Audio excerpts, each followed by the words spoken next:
Well, I would go back to what made WoW what it was, right? Why WoW became the universe that it is, why WoW became the place that it is.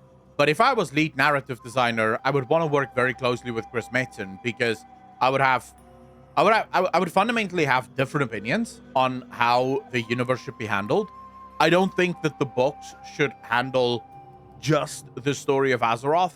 In fact, I feel like the game and the book should actually be treated as two different versions of storytelling, insofar as the books should tell stories that isn't within the game, but is nonetheless important.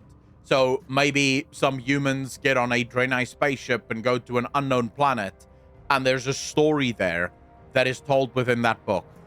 In this way, you are creating new heroes and new champions that don't exist in the game yet. That if ever you need new heroes and champions, you can literally just bring them into the game because you've already established them in some of the novels. Maybe even starting to tell some stories about some of the other planets and their inhabitants. So books that tell the story of the Kugong, right? And the Kugong live on a planet called Kinari or whatever, right? Using Mass Effect here. But the Kugong have heroes that are fighting against the old gods on their planet, and it tells their story. It's not a story that exists in World of Warcraft anywhere. No one has ever heard about this planet, nor have anyone ever heard about these champions, but it is a story set in the World of Warcraft universe, and therefore it makes sense.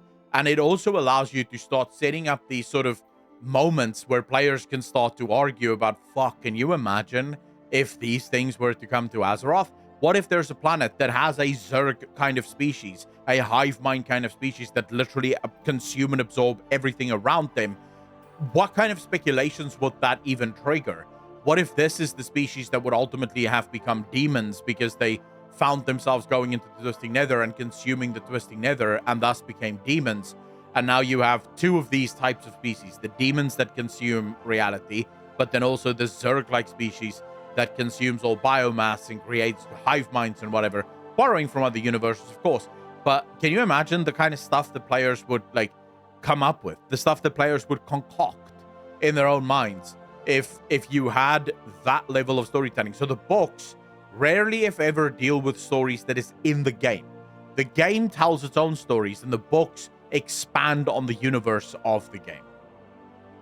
That's what I would do.